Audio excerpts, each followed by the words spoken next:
je pense que je pourrais tricher parce que quand on voit Valentine, on croit qu'elle a prêté serment il y a 10 ans.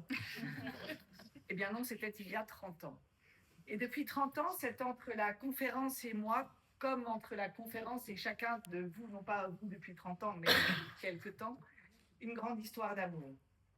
Parce qu'elle est belle, cette conférence. Alors ce soir, je voudrais d'abord vous dire merci. Merci beaucoup, Émilie, de m'avoir invitée.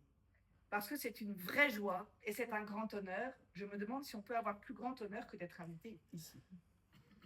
Ensuite, je voudrais vous dire bravo. Bravo d'abord aux candidats, parce que c'est formidable. Vous savez maintenant, peut-être est-ce la première fois que vous présentez le concours de la conférence, peut-être pas. En tout cas, vous savez ce que c'est de se lever avec cette peur au ventre et de la dépasser. Vous savez ce que c'est que de créer cette peur, parce qu'en fait, personne ne vous force à vous inscrire et ça reste un mystère. Vous avez créé cette peur et vous avez été plus loin qu'elle.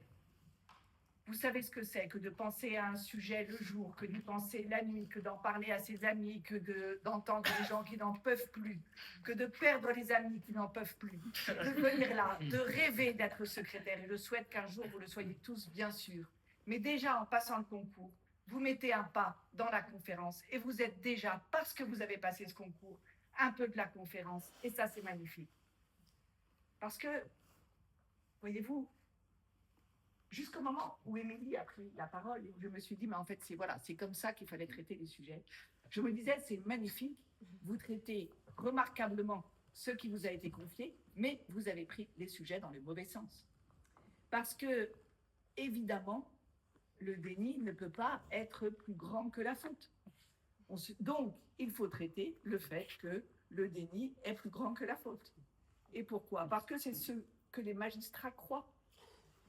Ils le pensent toujours, ils l'expriment à l'audience. Comment vous niez, donc vous êtes coupable?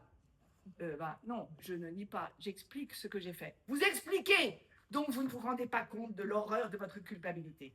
Donc, puisque les magistrats pensent qu'il est bien plus grave d'être dans le déni que d'avoir commis la faute, évidemment, c'est dans ce sens-là qu'il faut le faire.